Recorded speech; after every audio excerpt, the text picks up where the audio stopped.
Senhora presidente, senhoras e senhores senadores, telespectadores da TV Senado e ouvintes da Rádio Senado. Primeiramente, quero cumprimentar o senador Mozarildo Cavalcante pela representação do projeto de lei que cria e dá a oportunidade de criar novos municípios no Brasil, especialmente devolvendo às Assembleias Legislativas Estaduais o poder de analisar a viabilidade ou não da criação de municípios nos seus estados. Isso é uma demanda muito forte na região centro-oeste, especialmente no estado do Mato Grosso, na região norte e também na região nordeste. Então, senador Mozarildo, eu fui signatário com o senhor do projeto de lei que dá autonomia novamente às Assembleias Legislativas para designar sobre esse assunto, e também assinei o projeto, o requerimento de urgência. Quero ainda, senhor presidente, ressaltar e cumprimentar o Grupo G5 pela organização da Tecnofoods Brasil, que está se encerrando hoje em Curitiba. Iniciou-se no dia de terça-feira, que está encerrando hoje, a Feira Nacional de Proteína Animal, uma feira que se encontram lá todos os representantes do segmento de proteína animal do Brasil e algumas empresas também do mundo. Para nós brasileiros, que somos líder da produção de carne, de aves, de bovinos e também terceira de suínos, para nós é um orgulho ter no nosso Brasil, especialmente em Curitiba, acontecendo essa semana uma feira do nível da Tecnofoods Brasil. Parabéns ao governo do estado do Paraná, parabéns à senadora Gleice Hoffmann, que também, junto com o governo federal, ajudou para que essa feira acontecesse na cidade de Curitiba, e parabéns ao Grupo G5 que está organizando essa feira também no Paraná, e também à UBABEF e também as entidades ligadas ao setor. Mas, senhor presidente, senhores senadores, eu quero aqui hoje voltar a falar de um tema que, quando eu estive aqui no Senado no ano de 2012, foi um tema bastante caro para mim, que é a questão do abuso excessivo de criação de reservas indígenas no Brasil. Especialmente naquela época, nós falávamos sobre a questão de Suiamiçu, que é uma área no estado do Mato Grosso, em que, em dezembro de 2002, enquanto muita gente passava o Natal em suas casas, comemorando com suas famílias, aquelas famílias estavam sendo tiradas de suas casas, tiradas de suas propriedades, sem dó, sem piedade, pela Polícia Federal, a mando da Justiça Federal. Não tivemos complacência por parte do governo federal, não tivemos piedade de ninguém, só uma promessa e muitas promessas de que iriam dar oportunidade para essas famílias em outro assentamento, e passado já quase 2 anos, 1 ano e meio praticamente, que essas famílias foram retiradas, agora vai fazer 2 anos no final do ano, até agora nada aconteceu, apenas promessas, e muitas famílias, nós que assistimos, acompanhando o noticiário de Cuiabá, da região do Araguaia, vemos sempre notícias de suicídio, de pessoas que tiveram infarte, pessoas que estão em depressão em função de que perderam tudo, estão hoje às margens ou nas periferias da cidade da beira do rio Araguaia. Então eu volto a essa casa, senhor presidente, para cobrar do governo federal, para cobrar do INCRA, das autoridades responsáveis, que tenham piedade, que tenham complacência das pessoas de Suiamiçu. São quase 7.000 pessoas, sendo 900 crianças, são pais e mães que até hoje estão desesperados e muitos deles ainda não têm um sustento para a sua família.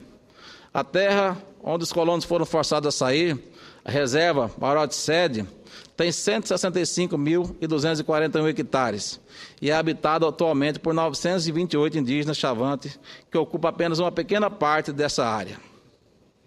Precisamos ter cuidado, caros colegas, de governar para índios e também para não índios. Só os chavantes, hoje em Mato Grosso, possuem 1.500.000 hectares de terras para 17.000 índios. Em um levantamento feito, cada família chavante possui 25.000 hectares de terra. Será que isso não é suficiente para uma família viver?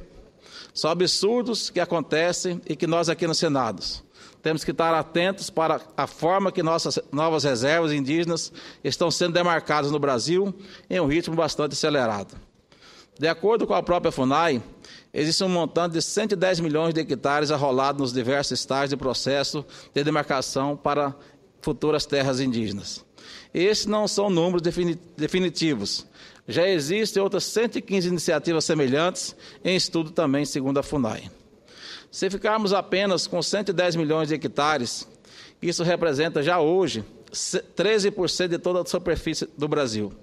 Isso, senhoras e senhores, vai abrigar um pouco mais de 500 mil indígenas, segundo dados do censo do IBGE do ano de 2010. A situação ultrapassa os limites toleráveis. Fora da região norte, um dos estados mais atingidos é o meu estado, o estado do Mato Grosso, onde as demarcações já atingiram 2 milhões e 300 mil hectares, área equivalente ao estado do Alagoas. Senhoras e senhores, acredito que seja da maior importância a plena cidadania de todos os brasileiros.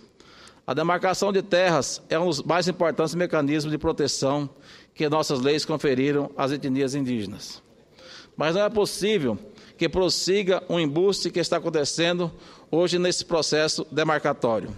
É um assalto à nação brasileira, estão paralisando o desenvolvimento onde ele é mais necessário, onde o país ainda é novo e ainda pode crescer e prosperar, para o bem-estar de índios e de não índios.